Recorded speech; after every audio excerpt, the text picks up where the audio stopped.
This module is about georeferencing and doing the georeferencing in ArcGIS Pro. One of the things that we'll need to get is base maps, maps that we want to reference. And we'll talk a little bit more about that in just a moment. So we need sometimes historical maps. We have a link off our hub site for some historical maps and some other areas that we can locate maps that are also showing on this slide. Think about georeferencing as taking a paper map and twisting and turning it to fit onto an electronic street map. So how do we get that alignment right? Well, if the map maker who drew the paper map did it very accurately, then we, in theory, should only need 2 points for it to align properly. But if there's a little bit of errors in the referencing process, then we may need to stretch one corner a little bit more than another corner. And so therefore, we call this sometimes rubber sheeting, where we have to do the stretching. So if you do have a paper map, you'll have to scan it, and then we scan it into a format like a JPEG or a TIFF or a PNG to be able to load it into the software. Sometimes we find online these paper maps that have been scanned, and they are in like PDF form. And we cannot bring a PDF form map into ArcGIS Pro, so therefore we need to transform it from being a PDF into an image format such as a TIFF. And so therefore I've given you a link to a software package that's free that I tend to use to do this transformation. A lot of the maps are found at the Library of Congress, and they are usually in JPEG 2000 format, and ArcGIS Pro will read a JPEG 2000 format. Other softwares won't necessarily read it. And we don't just have to be using ArcGIS Pro to do georeferencing. We'll show you later some online applications that you can use, and also it can be done in QGIS. Again, as I mentioned, one of the larger collections of maps is at the Library of Congress. One of the areas that I use maps that are historical in nature are Sandborn Maps, which are fire insurance maps that were produced in the 1880s all the way up to the 1950s. These maps were produced, and they're very accurate, and it's great for doing change detection to see what has changed in a community over the years. As again, a lot of these maps are located at the Library of Congress. In general, when you go and find an electronic map, if it only gives you one size or one resolution, then that's what you're stuck with. But sometimes it'll give you 2 or 3 different resolutions. I typically download the highest resolution. Therefore, when I zoom into the map, I will have the greatest detail still visible. But as you bring in a larger file, it can slow down the process of your computer.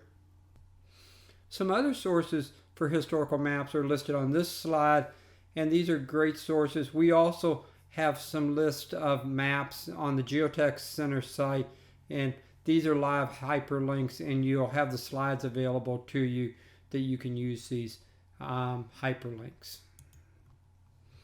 So I'm going to explain the process a little bit to you first, and then we'll actually go out and do the process. So the first thing you will do is you'll bring in the imagery, and you'll click on that imagery in the table of contents, and therefore the imagery tab will be appearing to us.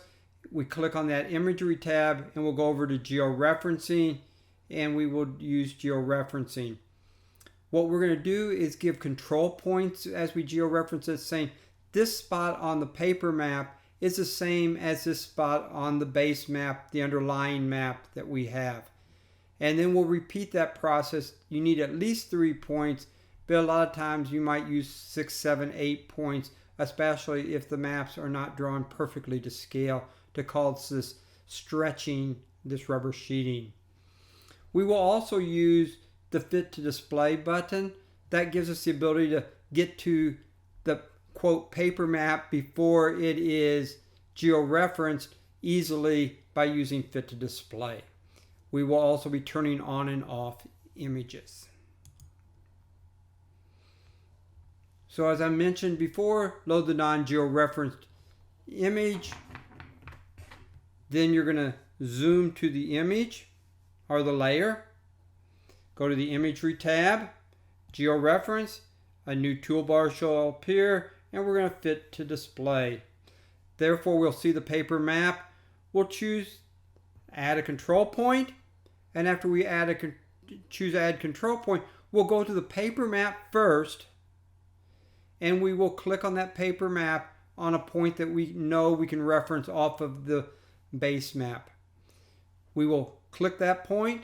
We will turn off the paper map layer, the image layer, and we will go and find that same point on the base map. We'll click.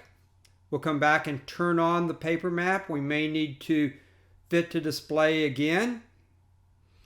We'll choose a second point, and we want that second point to be as far away from the first point as reasonably possible. A good known point that would not have changed over decades in the period of time that we're looking at the two different maps from.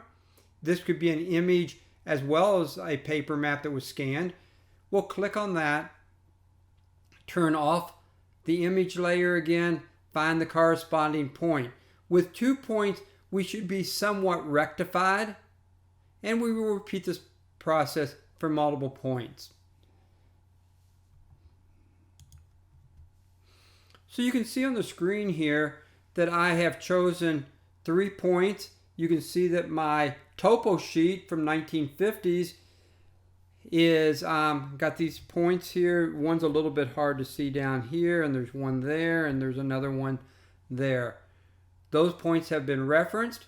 You can see them in the control point table down here. And we can export the control point table so that we can save this georeferencing that we've done. We can also do different types of stretches. We're doing a first order polynomial stretch, a linear stretch if you will, but we can choose second order and third order polynomials as part of our stretching. When we get all done, we want to export the raster. And when we export this raster, typically a TIFF is a good format, but it will keep the georeferencing as part of it.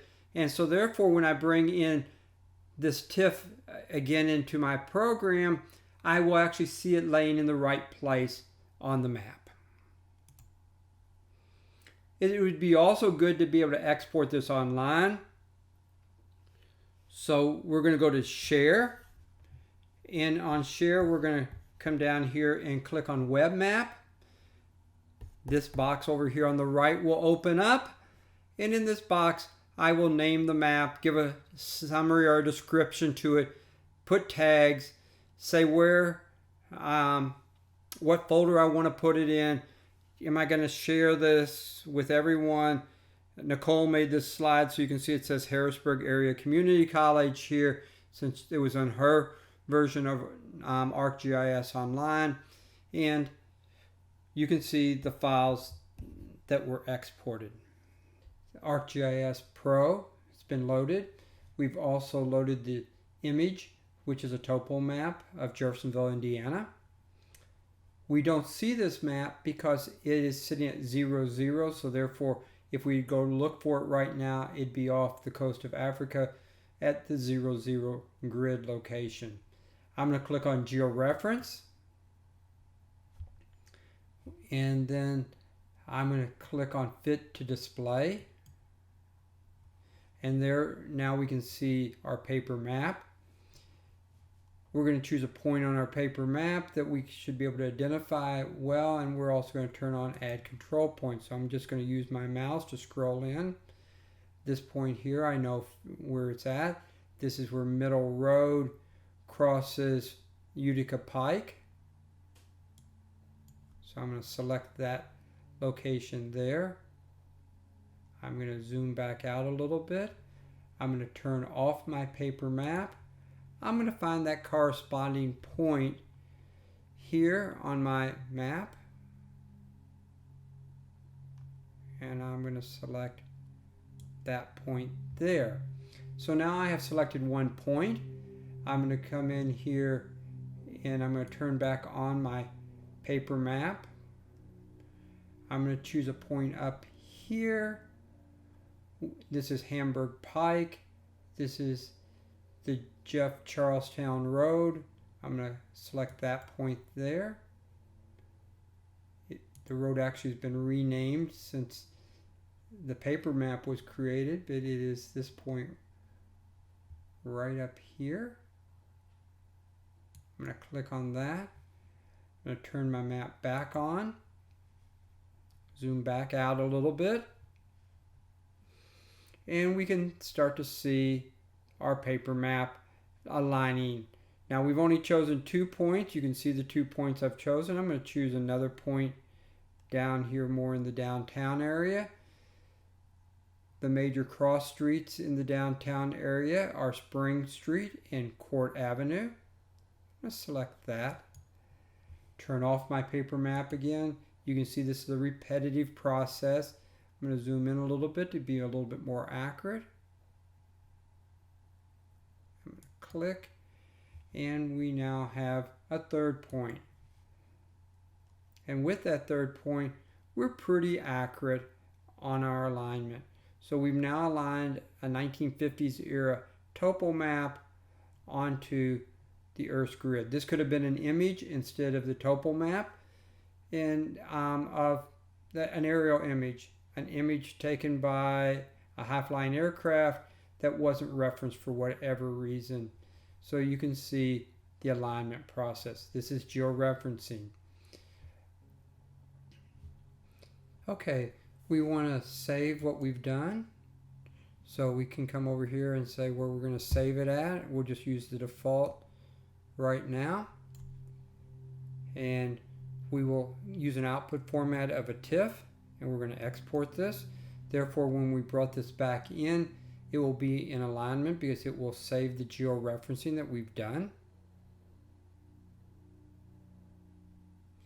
And you can see it's exporting it. It has been successful on the exporting. Before we leave this area, we want to also export the control points. So we want to export them, and we're going to put them in our map file. And we're just going to call this Jeff Topo. And we're going to say save. So we now have saved the control points that we created, and we're going to close georeferencing. So we have closed georeferencing. What we want to do now is take this file that we created, this new file that is georeferenced, and we want to export it. So we go to Share, and we go to Web Map. We need to give the file a name.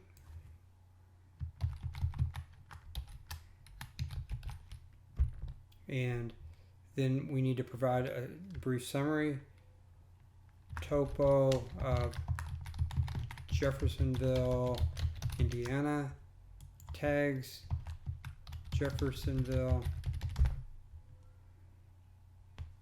And we click Share. It goes through the analysis part, and then it should share it up into my ArcGIS Online account. Why my account? Because I'm already signed in as me.